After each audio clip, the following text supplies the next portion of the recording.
I'd be curious from both of you, just in terms of the establishment of some sort of international moral norm or standard, whether we think of it as law or some just sort of standard in terms of accountability, whether for political leaders and for military leaders.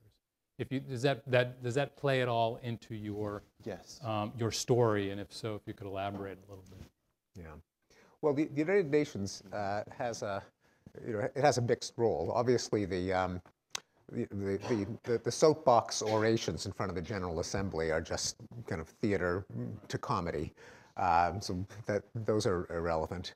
The peacekeeping forces, though there have been some conspicuous disasters, on average, they do much more good than harm. And a number of studies have measured that if you put United Nations or other peacekeeping forces between warring parties, the war is much more likely to stop, and it's much less likely to reignite. So the United Nations, as not exactly an international leviathan, but that role as international quasi-policeman, even if inconsistently deployed, does some good.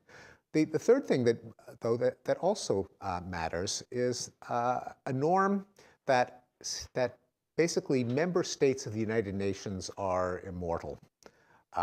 They don't go out of existence, unlike centuries of history in which states just gobbled each other up. Poland gets wiped up off the map repeatedly. No United Nations member state has been eliminated through conquest.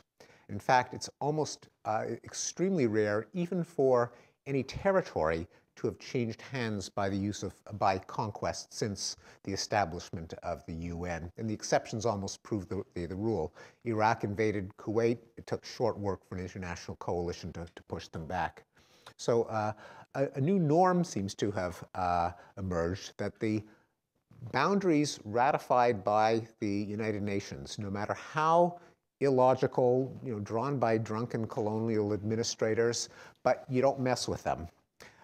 It's probably done more good than harm, though it has undoubtedly done a lot of harm, as Robert has written about. But still, the idea that you can't just say, well, we have a lot of members of our ethnic group behind your borders, so we're going to take that chunk of territory. By all moral reckoning, it ought to be part of our country. That hasn't happened.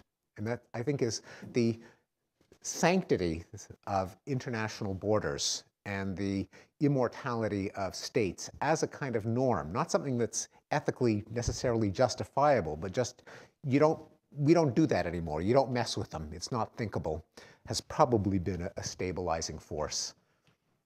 Let me just say that that's true, but what's also true is that states have collapsed internally.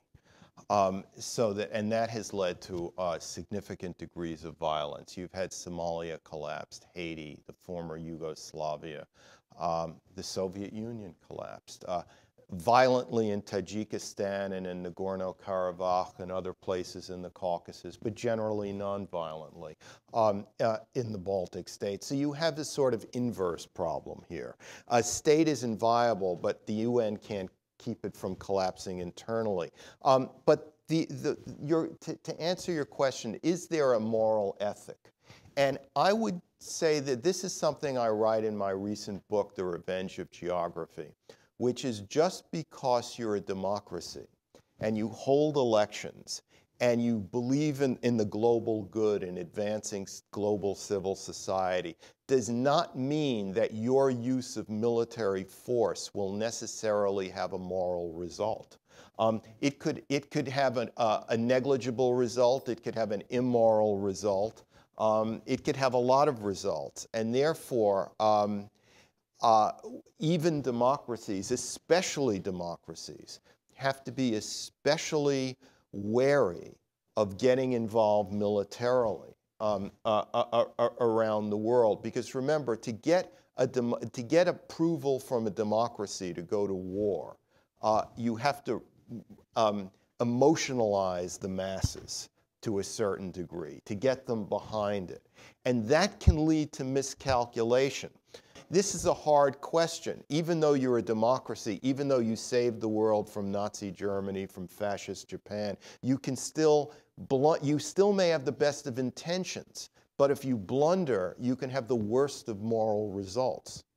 I think that Iraq and Vietnam are two good examples. Yeah. And I think it's certainly true that the Iraq War would not have happened had it not been for 9/11, even though there was no causal connection. There was enough spillover emotion that more of the population mobilized behind it than would have otherwise. Yes, and Vietnam, remember, people forget the history. When we entered into Vietnam, it was for moral reasons, Yeah. we told ourselves. Because the North Vietnamese communists, as ruthless as a bunch of people as anyone can imagine, had killed tens of thousands of their own people before the first U.S. regular ground troops arrived. So there was a moral reason to do this, so we told ourselves.